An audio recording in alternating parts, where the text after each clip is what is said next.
இன்னைக்கு பவுல் எப்படி ஒரு அபிஷேகத்தோட எழுந்துறானோ அந்த அபிஷேகம் எனக்கு இப்ப சொல்லுவாங்க, எனக்கு பயங்கர கஷ்டமா இருக்கு பிரதர், நான் கஷ்டத்துக்குள்ள இருந்திருக்கிறேன் பிரதர் அப்படின்னு நீங்க சொல்லுவாங்க. பாருங்க, அதாவது பவுல் வந்த கப்பல் என்ன செய்யுது, உடைஞ்சு போயிட்டு.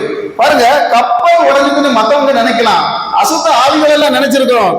இந்த நேரத்துல ஒரு நல்ல பாஸ்டர் இதோட செத்தாண்டா, இவனை என்ன செய்யணும், தூக்கி குளிச்சு மூடுறது மட்டும்தான் பாக்கி, இதை தவிர வேற ஒண்ணும் செய்யணும். இவனுக்கு மண்ணு தோண்ட வேண்டிய அவசியம் இல்ல, எந்த இடத்துல போய் குழி தோண்ட வேண்டிய அவசியம் இல்ல, பெட்டி அவசியம் இல்ல, அடக்காராதன் அவசியம் இல்லை. இந்த கடலுக்குள்ளேயே இந்த பவுலை தூக்கி புதைச்சிடலான்னு அந்நிய சக்திகள் காத்துட்டு இருந்த போது பவுல் எங்க போய் சேர்ந்தான், அந்த தீவுக்குள்ள போய் சேர்ந்தான் அப்படின்னு சொன்னா, நான் இன்னைக்கு சொல்றேன், அந்த பதுக்குள்ள, அதாவது இந்த ரோமன் துறைமுகத்துக்கு உள்ளாடி இந்த கப்பல் என்ன செய்யாது, நிக்காது. அதுதான் தேவனுடைய திட்டம்.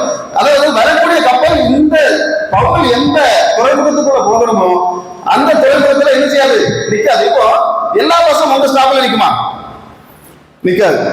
எல்லா ட்ரெயினும் நாகர்கோவில நிக்குமா, நிக்காது. இப்ப பிளைட் பாருங்க, எங்க இருந்து அமெரிக்கால இருந்து வரலாம், இல்ல ஸ்ரீலங்கால இருந்து வரலாம், நிறைய பிளைட் உண்டு. ஸ்ரீலங்கா ஏர்வேஸ் உண்டு, கத்தார் ஏர்வேஸ் உண்டு, குவைத் ஏர்லைன்ஸ் உண்டு, எவ்வளவு எல்லாமே திருவனந்தபுரம் வருது, பாம்பே வருது.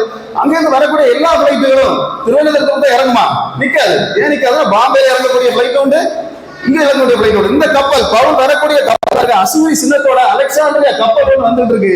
276 பேர் அதுக்குள்ள இருக்கிறாங்க, உள்ள இருக்கிறது ஒரு ஆள் பவுல். இந்த கப்பல் என்ன செய்யாது, இந்த இடத்துல இறங்காது, இந்த இடத்துல நிக்காது. அதனாலதான் ஆண்டவர் ஒருவேளை போயிருப்பான்னு வைக்கலாம், அடுத்த துறைமுகத்துல போய் இறங்கி அங்க இருந்து ஒரு சின்ன வெள்ளமோ இல்ல சின்ன போட்டோ இல்ல பஸ்ஸோ பிடிச்சுதான் என்ன பண்ணணும், இங்க வரணும். இவனுடைய டைம் தான் வேஸ்ட் ஆகும். நம்ம ஆண்டவர் வந்து டைம் வேஸ்ட் பண்ணுகிற ஆண்டவர் அல்ல, அல்லேலூயா. கரெக்ட் ஸ்பாட்ல கொண்டு இறக்குகிற ஒரு ஆண்டவர். ஆமென். இன்னைக்கு இந்த இடத்துல உங்களை கொண்டு வந்து நான் இருக்க வச்சிருக்கிறார் அப்படின்னு சொன்னா உங்களுடைய டைமை வேஸ்ட் பண்றதுக்காக உங்களை கொண்டு இருக்கல, அல்லேலூயா. அதை நம்புறவங்க மட்டும் நல்ல படத்துக்கு நேராக கரங்களை தட்டுக்க பார்க்கலாம். அந்த ஆண்டவருக்கு நேராக உங்க டைம் ஆண்டவர் வேஸ்ட் பண்றதுக்காக என்ன செய்யல, இந்த இடத்துல கொண்டு வைக்கல. ஆண்டவருக்கு எப்படின்னா ஸ்ட்ரைட்டா எந்த இடத்துல போய் சேரணுமோ அந்த இடத்துல கொண்டு நிறுத்துகிற ஆண்டவர். பாருங்க, அந்த கப்பலை உடைஞ்சா, அந்த கப்பல் அந்த இடத்துல உடைஞ்சா மட்டும்தான் என்ன பண்ண முடியும், அந்த ரோமன் தீவுக்குள்ளேயே இந்த பவுல் போக முடியும். அதனால சில உடைவுகள் ஆண்டவர் நடத்துவார். இன்னைக்கு நீங்க இந்த இடத்துல சொல்லலாம், பிரதர் எங்க வீட்டுல அப்படி உடைகிற நிலைமையில இருக்கு, நான் உடைஞ்சு போய் இருக்கிறேன், என் புருஷன் பிள்ளைகள் எல்லாருமே உடைஞ்சு போய் நிமிர முடியாம இருக்கிறவன் அப்படின்னு நீங்க இந்த இடத்துல நினைக்கலாம். நான் இன்னைக்கு சொல்றேன்யா, ஆண்டவர் சிலதை உடைக்கிறாரா இருந்தா, ஆண்டவர் உடைச்சதா இருந்தா உங்களை எப்படி பயன்படுத்துறது ஆண்டவருக்கு தெரியும். ஆமென். கப்பலுக்குள்ள இருந்து வீசி யோனாவை இறந்தது ஆண்டவரா இருந்தா அவரை எந்த இடத்துல கரையேற்ற ஆண்டவருக்கு தெரியும். பாருங்க, யோனாவை கொண்டு, அதாவது யோசேப்பை கொண்டு ஒரு இடத்துல கொண்டு போறார், எகிப்துக்கு கொண்டு போறார் அப்படின்னா அந்த இடத்துலயே அவனை ராஜாவாக மாற்ற ஆண்டவருக்கு தெரியும். யோவானை கொண்டு பத்மதீவுக்குள்ள போகிறாரா இருந்து அதை பாக்குறவங்க எல்லாம் நினைக்கிறான், இவன் இதோட போகுதான், இதோட சேர்த்தாண்டா, இந்த இடத்துல கழுகுகளுக்கு இவன் இறையாகத்தான் போகிறான்னு மற்றவங்க எல்லாம் நினைக்கலாம். ஆனா ஆண்டவருக்கு ஒரு திட்டம் இருந்தா பரலோக ராஜ்யத்தை திறந்து காட்டின அதே தேவன் இன்னைக்கு சொல்கிறார், இந்த இடத்துல உங்களுக்கு பரலோக ராஜ்யத்தை அவர் திறந்து காட்டுவார். அல்லேலூயா. நம்புறவங்க மட்டும் நல்ல கரங்களை அந்த கரத்துக்கு நேராக தட்டுக்க பார்க்கலாம். இன்னைக்கு 5000 பேர்னா 5000 பேர் இல்ல, வேதாகமத்துல 5000 ஆண்கள் அப்படின்னு போட்டிருக்கு. அந்த இடத்துல இருந்தது எத்தனை பேரு, 10-20,000 பேருக்கு அதிகமானவர். ஏன் அப்படி சொல்றேன் அப்படின்னு சொன்னா, பிள்ளைகள் எத்தனை பேர் இருப்பாங்க, 5000 ஆண்கள், ஆண்களுக்கு பிள்ளைகள் 2 பிள்ளைகள். அன்னைக்கு 8, 9, 10 தான் பிள்ளைகள் கணக்கு, இன்னைக்கு தான் 2. அப்படிதானா? அன்னைக்கு இருந்த ஜனங்கள் சொன்னா அந்த இடத்துல பிள்ளைகள் இத்தனை பேர் இருந்திருப்பாங்க. அதோடைய மனைவி, ஒரு மனைவி வச்சு பார்த்தாலும் 10 எப்படி பார்த்தாலும் அந்த இடத்துல 20-25,000 ஆட்களுக்கு குறையாத ஆட்கள் என்ன உண்டு அந்த இடத்துல உண்டு. பாருங்க, அந்த இடம் வந்து எப்படிப்பட்ட இடம் அப்படின்னா ஒரு வனாந்தரமான இடம். யூத ஜனங்கள் வந்து நைட்டு வெளியே போக மாட்டாங்க. இன்னொரு விஷயம் என்னன்னா, வனாந்தரம் மட்டும் இல்ல, சாயங்காலம் சாப்பாட்டுடைய நேரம் ஆகி போச்சு, ஒரு ஆளு கூட கதவை திறந்து மற்றவங்க என்ன கொடுக்க மாட்டாங்க, யூதர்கள் சாப்பாடே கொடுக்க மாட்டாங்க. இப்படிப்பட்ட நேரத்துல இந்த 5000க்கு அதிகமான ஒரு குடும்பம் ஒரு இடத்துல இருக்குது அப்படின்னு சொன்னா எந்த விஷயத்துல யாரை நம்பியா நீங்க இங்க வந்து இருக்கிறீங்க அப்படின்னு நம்ம கேட்டோம்னா அவங்க சொல்லக்கூடிய ஒரே பதில், இருக்க சொன்னது யோவான் இல்ல, இருக்க சொன்னது பேதுரு இல்ல, இருக்க சொன்னது மத்தேயு இல்ல, இருக்க சொன்னது இயேசுவா இருந்தா எந்த உணவை எங்களுக்கு தரணுங்கிறது அவருக்கு தெரியும். அல்லேலூயா. இன்னைக்கு இந்த இடத்துல உங்களை இருக்க கொண்டு வச்சிருக்கிறது இதை திடீர்னு பிரசங்கம் பண்ற நான் இல்ல, இல்ல உங்க சர்ச்சை பாஸ்டர் இல்ல உங்களை இங்க கொண்டு இருக்க சொன்னது, இல்ல உங்க பாஸ்டர் அம்மா இல்ல இங்க வந்து இருக்க சொன்னது, அந்த ஆண்டவர் தான் உங்களை இருக்க சொன்னார் அப்படின்னு சொன்னா உங்களை எடுத்து பயன்படுத்துறது எப்படி, உங்களை எந்த இடத்துக்கு கொண்டு போகணுங்கிறது ஏன் ஆண்டவருக்கு தெரியும். அல்லேலூயா.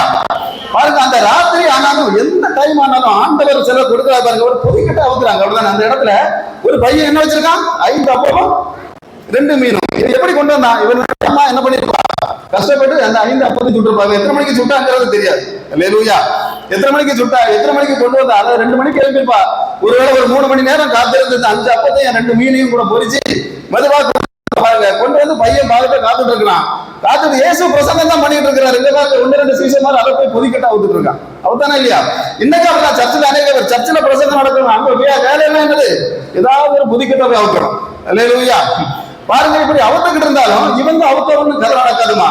இன்னைக்கு பாருங்க அந்த இடத்துல இந்த பையன் பாரு, ஆண்டவர் வந்து ஒருவேளை இந்த பொதிக்கட்டை முழுசா இந்த பேதர் அவுத்திருந்தான்னா அவனுடைய வயர் மட்டும் தான் நிறைஞ்சிருக்கும். அல்லேலூயா. வேற யாருக்கு வயரம் என்ன செய்யாது?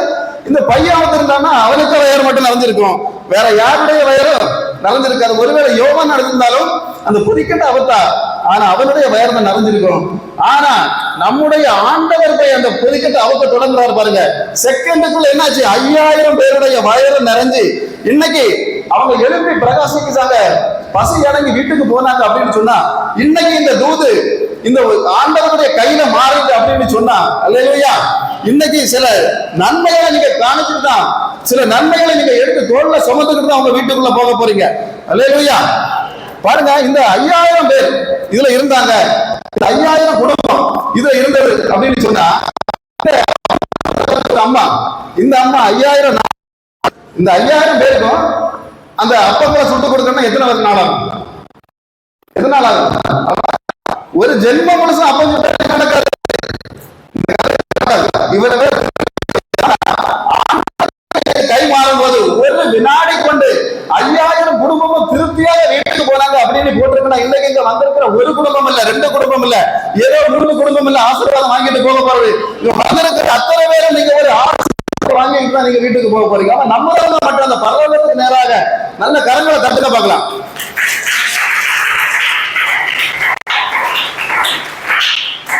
இப்போ இதெல்லாம் நான் விஷயங்கள் ஞாபகம் பேசினேன். இதுக்கு முன்னாக எங்களுக்கு என்ன சொல்றேன் அப்படின்னு சொன்னா, சுருக்கமா அந்த 8வது வசனத்துல ஒரு இவருக்கு என்ன இருந்தது? இது எழுதுனது யாரு சொல்லுங்க? பவுல். அப்படிதானா? பவுல் என்ன விஷயம் அப்படின்னு சொன்னா, பவுலுக்கு ஒரு பெரிய பிரச்சனை இருந்தது. பயங்கரமான பிரசங்கி தான், பயங்கரமான எல்லா இடமுமே போய் பிரசங்கம் பண்ணி பரலோகத்துக்கு நேராக ஆட்கள் திருப்புகிற ஒருத்தன் தான். ஆனா இவனுக்கு பிரச்சனை என்னன்னா, முட்டுல ஒரு கீழே என்ன இருந்தது? புண் இருந்தது. இது மற்றவங்களுக்கு அந்த ஸ்மெல் அடிக்கும். இவன் கிட்ட போனாலே என்ன பிரச்சனை? மற்றவங்க விலகி போகிற அளவுல இவனுக்கு ஒரு புண் இருந்தது. அதனால இவன் ஆண்டவரை கேட்கிற அந்த முதல் வசனத்துல நான் வாசிக்க வச்சேன் 12:8 2 Corinthians 12:8 சொல்றான், அந்த முள் என்னை விட்டு விலகி போகும் வேண்டிக் கொண்டேன், ஆண்டவரை வேண்டிக் கொள்கிறேன். ஆனா ஆண்டவர் என்ன சொல்றாரு அப்படின்னா, இதை நான் மாத்த மாட்டேன்டா. அல்லேலூயா. என் பலத்திலே அல்லேலூயா. ஏன் அப்படி சொல்றாரு அப்படின்னு சொன்னா, இவன் பல பேரை பிரசங்கிச்சு பரலோகத்துக்கு நேராக திருப்புவான்.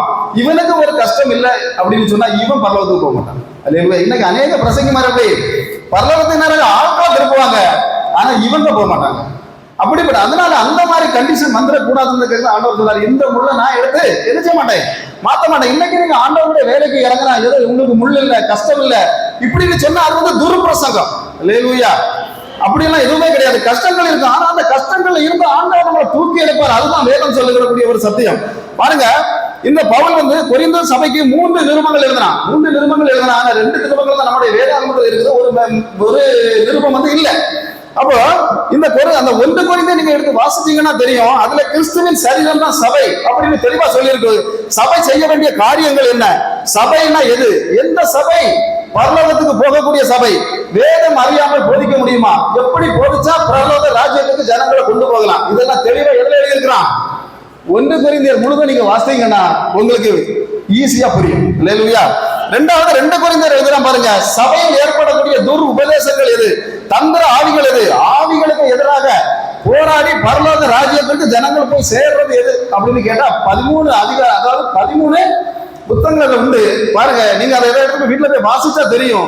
2 கொரிந்தியர் இன்னைக்கு நீங்க அந்த இடத்துல ஒரு முடிவெடுத்துட்டு போங்க. ஏன்னா பரலோகத்தை பற்றி தெளிவாக சொல்லப்பட்டிருக்கிற ஒரு அத்தியாயம் எது அப்படின்னு சொன்னா 2 கொரிந்தியர். அதற்காகவே பரலோகத்துக்காகவே எழுதப்பட்ட ஒரு இந்த 2 கொரிந்தியர். இந்த மாசத்துல என்ன 10-20 நாள் இருக்கா?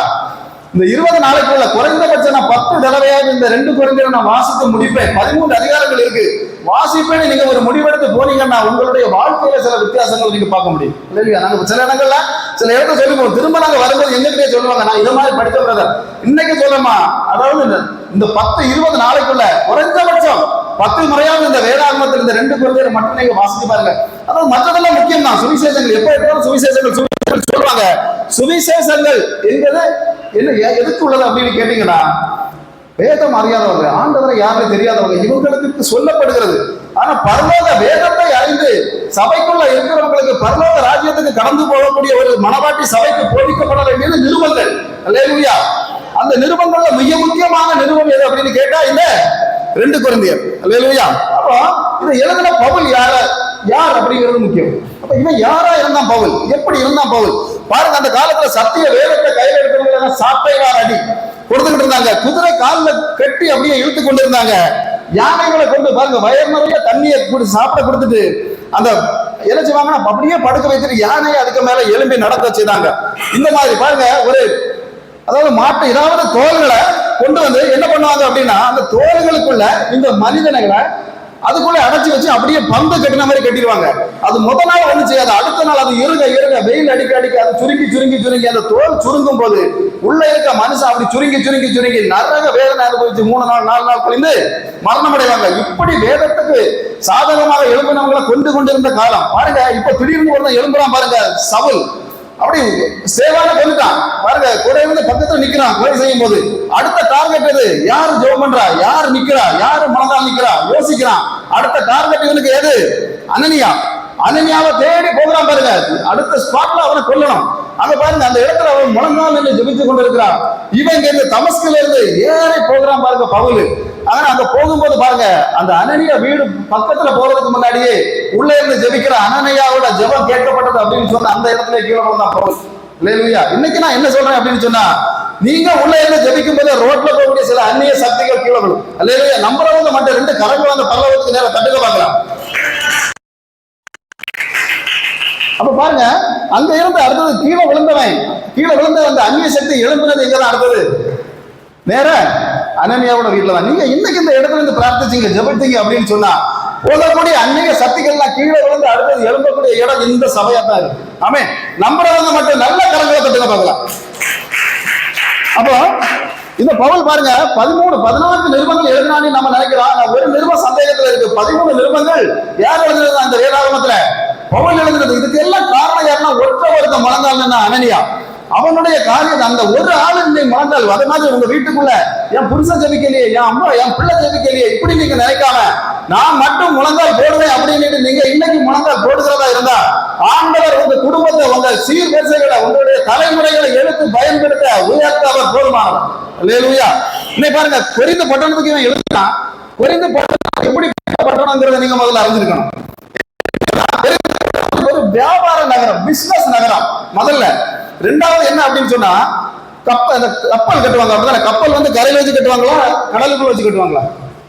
சொல்லுங்க. எங்க கடல்ல கப்பல்ல கொஞ்சம் பேரு வெளியே. அல்லேலூயா. எங்க வச்சு கட்டுவாங்க? கப்பல் வெளியே வச்சுதான் கட்டுவாங்க. ஆனா இந்த கப்பலை 2வது எங்க விடணும்? கடலுக்குள்ள விடணும். ஆனா கடலுக்குள்ள விடுவதற்கு சாதகமான இடம் அந்த கொரிந்து பட்டணம் மட்டும்தான். அந்த டைம்ல இருந்ததுல வேற எந்த பட்டணத்திலையும் கப்பல் என்ன செய்ய முடியாது, டைரக்டா கடலுக்குள்ள விட முடியாது. இந்த கொரிந்து பட்டணத்துல மட்டும்தான் என்ன பண்ண முடியும்? கப்பலை வந்து அதுக்குள்ள விட முடியும். அப்போ இவங்க என்ன செய்யறாங்க அப்படின்னா, எல்லா வாணிகர்கள், அந்த வியாபாரிகள், பிசினஸ்காரங்க எல்லாருமே எந்த இடத்துல தான் வந்து கூடுவாங்க? இந்த கொரிந்து பட்டணத்துல ஜனங்கள் வரக்கூடிய அவங்களுடைய பிசினஸ் நடக்கும். அப்ப அங்க என்ன சக்திகள் வர ஆரம்பித்தது அப்படின்னு சொன்னா,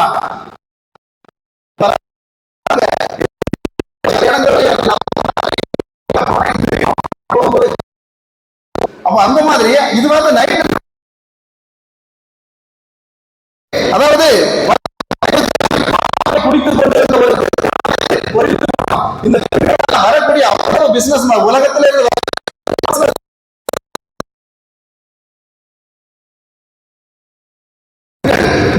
பெண்கள் இந்த கொரிந்து பட்டணம் என்ன அர்த்தமீஸ் என்கிற ஒரு தேவதை, அதாவது இந்த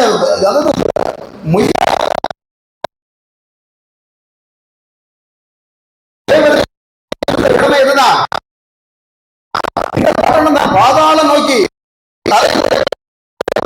இருந்தது பாருங்க. கொரிந்து பட்டணத்துக்குரிய மொத்த சுமையும் தலையில தூக்கி வச்சுக்கிட்டு அப்படியே யாரு? இன்னைக்கு சொல்றேமா, இந்த இடத்துல வேதாகம் தெரியாத இடம் மொத்தத்தையும் உங்க தலைமையில ஏற்று சுமக்க யாராவது தயாராக இருப்பீங்க. ஆண்டவர்களை உங்க ஆசீர்வதிக்க போதுமா? வாசிக்க பார்க்கலாம்.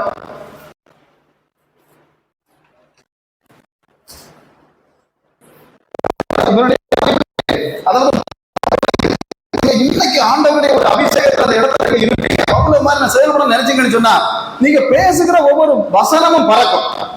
நீங்க ஒரு இடத்துல சொல்லாம ஒரு அந்த இடத்துல போய் நீங்க ஒரு வசனத்தை பேச சுகமடைவதை நீங்க பாப்பீங்க. அல்லேலூயா.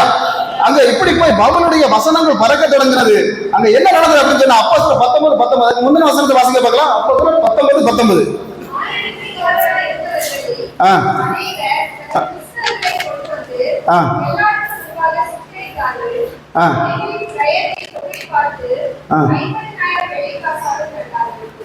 என்ன வெள்ளிக்காசு?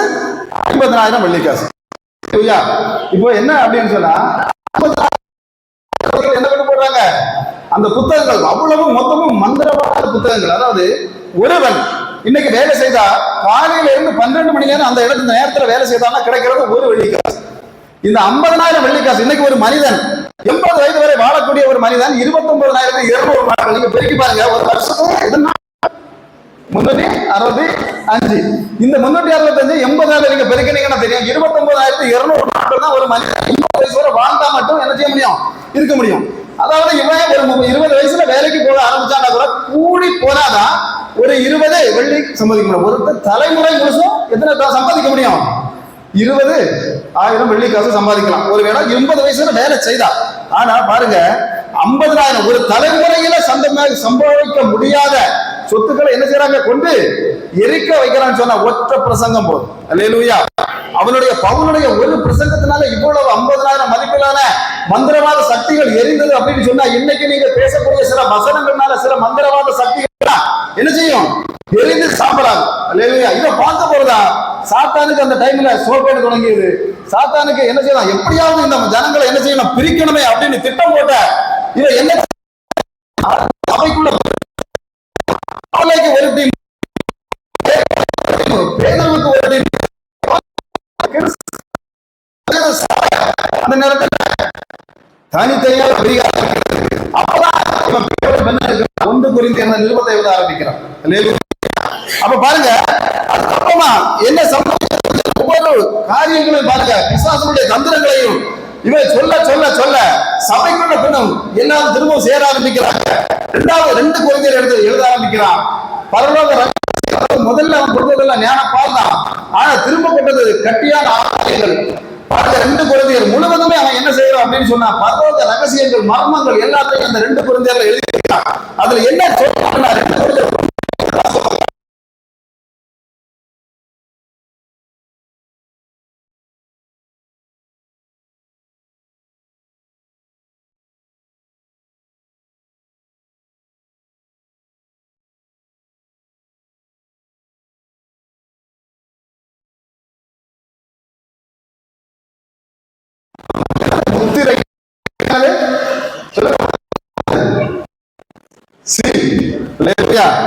அந்த சீல் வந்து என்ன செய்யறாரு? ஆண்டவர்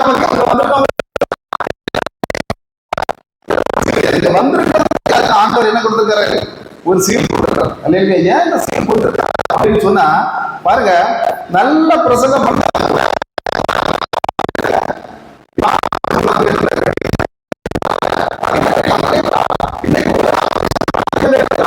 ஆண்டவர் உங்க மேல ஒரு சீல். 1 கோடி ஜனம் இந்த உலகத்தை விட்டு குரனை விட 1 கோடி ஜனம் இந்த நாட்டை விட்டு என்ன பண்ணிட்டு உலகத்தை விட்டு சொல்லிட்டு போயிட்டு. ஆனா நீங்க இங்க வந்து இருக்கிறீங்க அப்படின்னா நீங்க போட்ட மாஸ்க் காரியம் இல்ல, நீங்க போட்ட சானிடைசர் இல்ல, நீங்க கொடுத்த மஞ்சள் தண்ணி இல்ல, நீங்க போட்ட இன்ஜெக்ஷன் இல்ல, என்னது அவருடைய பயன்படுவீங்கிற ஒரு அவர்கள் இருந்ததுனால மட்டும்தான் என்ன செய்தது? அந்த முத்திரை பற்றி உங்களுக்கு சிம்பிளா சொல்லலாம் அப்படின்னு சொன்னா பாருங்க இந்த அகர்காரன் சொல்லுங்க. நீங்க ஆக்கர் பகுதியில் தெருவுடைய சாக்கு கைப்பில சாக்கு வச்சிருப்பாங்க, ஒரு பை வச்சிருப்பாங்க, இல்லைன்னா ஒரு சாக்கு வச்சிருப்பாங்க.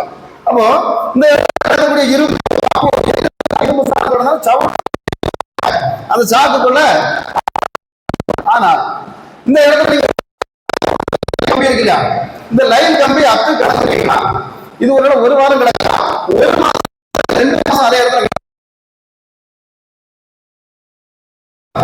அதை முடிஞ்சு ஏன் ஏற்ற மாட்டாங்க. அதை எடுக்கிறவன உள்ள இருக்குன்னா அதை எவன் விலைக்கு வாங்குறாங்க அவரும் ஜெயிலுக்குள்ள கம்பி வேணும். அப்ப அதுக்கு மேல என்ன இருக்கு, ஒரு முத்திரை இருக்கு. அல்லேலூயா. அந்த முத்திரை இருந்துன்னு சொன்னாங்க. இன்னைக்கு நான் சொல்றேன், இந்த இடத்துல சாத்தா ஒண்ணு இல்லைன்னா அடைச்சு எங்கேயோ இன்னைக்கு உங்களுக்கு இந்த ஒரு சீல் உண்டு. இன்னைக்கு நான் 35 கிலோமீட்டர் குறைந்தபட்சம், ஒரு 35 இல்ல, ஒரு 38 கிலோமீட்டர் மேல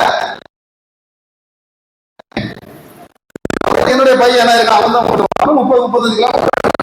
நாங்க இன்னைக்கு 35 கிலோமீட்டர் கார் ஓட்டி இந்த இடத்துக்கு வந்திருக்கோம். ஆனா நான் ஒன்னும் நல்ல டிரைவர் இருக்கிறதுனால இல்ல, என்ன விட ஃபர்ஸ்ட் கிளாஸ் டிரைவர், நல்ல டிரைவர் செத்து போயிட்டார். அல்லேலூயா. ஆனாலும் நான் இன்னைக்கு கொண்டு வந்திருக்கேன், இந்த இடத்துல வந்து பிரசங்கம் பண்றேன் அப்படின்னு சொன்னா நான் குடிச்ச ஹார்லிக்ஸ் இல்ல, நான் குடிச்ச என்னதுல என்னது காரணம், இவன் இத்தனை இடத்துல இத்தனை ஜனங்களை பரலோகத்துக்கு நேர திருப்பணுங்கிற ஒரு சீல் அவர் வச்சிருக்கிறார். அல்லேலூயா. அதனாலதான் சொல்றான் பாருங்க, சபைக்குள்ள இருக்கிறவங்களுக்கு ஒரு சீல் காட்டி கொடுக்குறான் பாருங்க. அதாவது 2 குருந்தியர் 4:7 எடுத்து வாசிங்க பாருங்க. 2 குருந்தியர்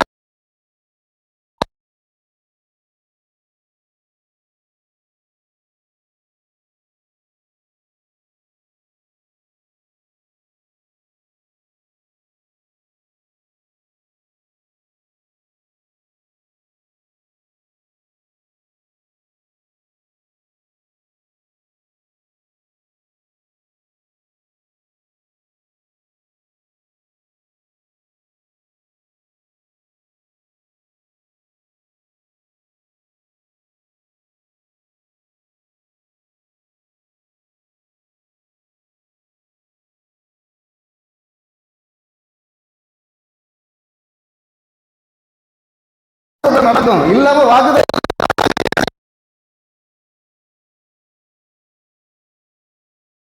அல்லேலூயா.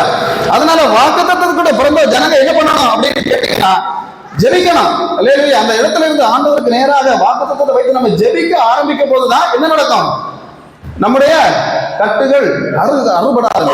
அல்லேலூயா. இன்னைக்கு பாருங்க, பிரசங்கம் எங்க பார்த்தாலும் கிருபை ஆண்டவருக்கு கிருபை மட்டும் நமக்கு வந்தா போதும், கிருபைகள் கிடைத்தா போதும், நம்ம பரலோக ராஜ்யத்துக்கு போயிடலாம். இப்படிங்கிற ஒரு சில தவறான போதனைகள் இன்னைக்கு நடந்துட்டு இருக்கு. பாருங்க, கிருபை எல்லாருக்கும் கிடைச்சது, ஏனோக்கு கிடைச்சது, மெத்தசாலா கிடைச்சது, லாமைக்கு கிடைச்சது.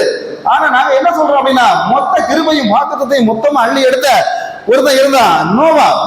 இந்த நோவா கூட பரலோக ராஜ்யத்துல எங்க போக முடியாது அப்படின்னு சொன்னா பரலோக ராஜ்யத்துல போகலாம். அநேக வாசஸ்தலங்கள் உண்டு. ஆண்டவர் என்ன சொன்னாரு, அநேக வாசஸ்தலங்களும் உங்களுக்கு என்ன ஒரு வாசஸ்தலத்தை நான் ரெடி பண்ணி, ஒரு வாசஸ்தலம் இல்ல பரலோக ராஜ்யத்துல. பாருங்க, அதுல 2 வாசஸ்தலம் சொல்ல மாதிரி, சீயோன்லயும் சரி புதிய எருசலேமும் சரி. இந்த நோவா கூட உள்ள போக முடியாது. ஆனா நம்ம இந்த புதிய ஏற்பாடு, புதிய வானத்து விசுவாசிகள் பரலோக ராஜ்யத்துக்குள்ள, அந்த சீயோனுக்குள்ளேயும் சரி இந்த புதிய எருசலேமுக்குள்ளேயும் சரி போகிறதுக்கு ஆண்டவர் ஒரு கிருபை தந்திருக்கிறார் அப்படின்னு சொன்னா அந்த ஆண்டவரை நம்ம ஒரு நாள் மறக்க கூடாதுமா.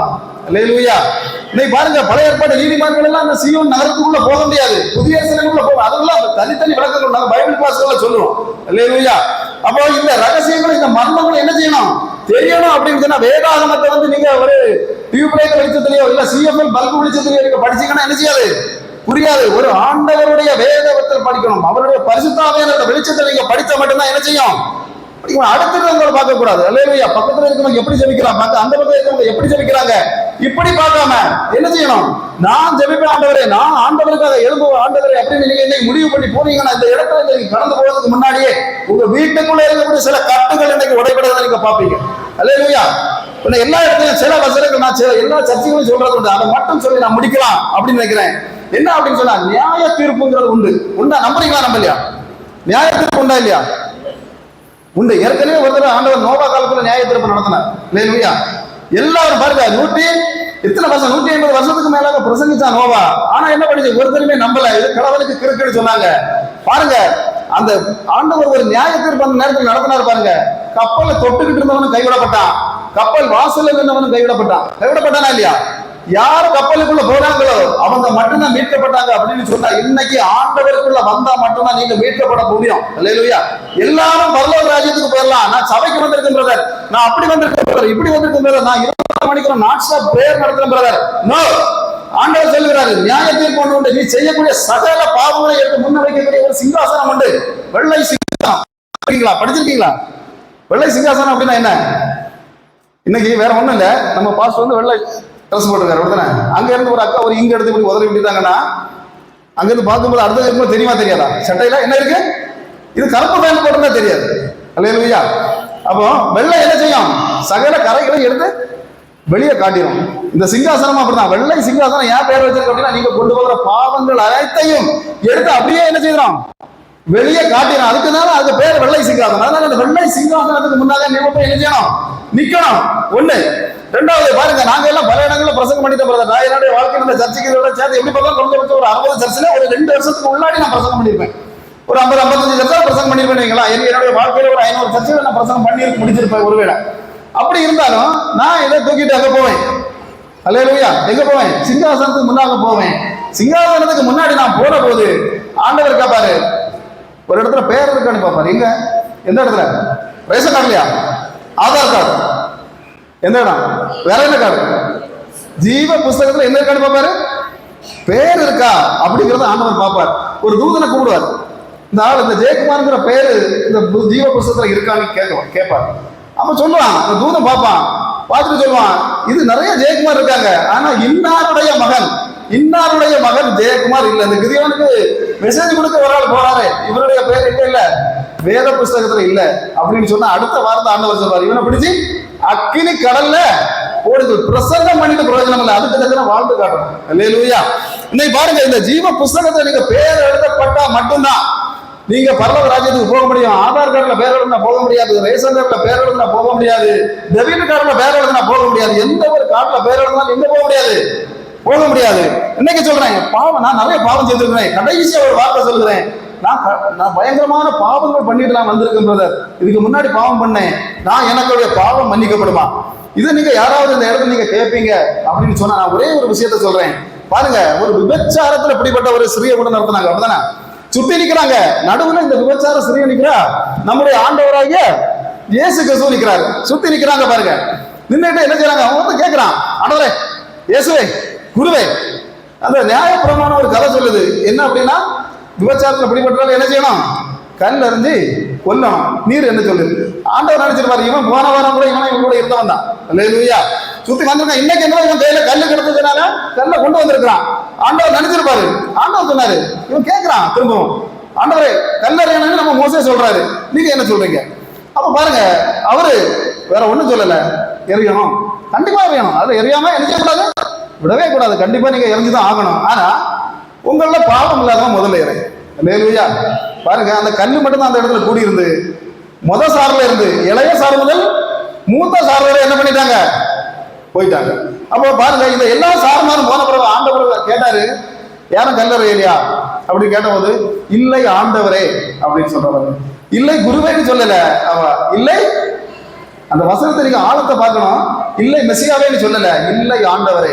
அப்ப இயேசு கிறிஸ்துவை ஆண்டவராக ஏற்றுக்கொண்டு அறிக்கை செய்கிறவனுக்கு என்ன நடக்குது போட்டு வசனத்துல? மன்னிப்பு உண்டு. அல்லேலூயா. அதனால அவனுடைய பாவம் அந்த ஸ்பாட்லயே மன்னிக்கப்பட்டது. இதுல என்ன ரகசியம் கூட உண்டு. என்ன ரகசியம் அப்படின்னு கேட்டீங்கன்னா, ஆண்டவர் அதுல எழுதிட்டு இருந்தார், அப்படிதானே? அல்லேலூயா. எழுதினாரா இல்லையா?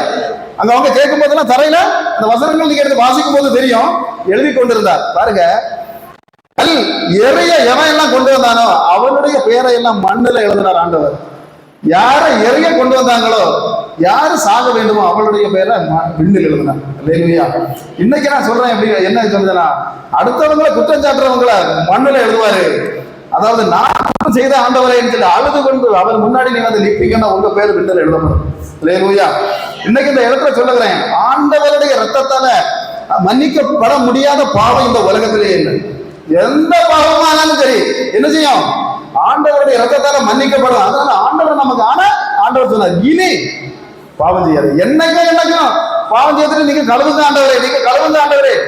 என்னைக்கு, அதாவது என்னைக்காவது ஒரு நாள செத்து போனவனை தூக்கி புதைக்க ஆள் இருக்கும். டெய்லி சாப்பிடுறவனை புதைக்க ஆள் இருக்குமா?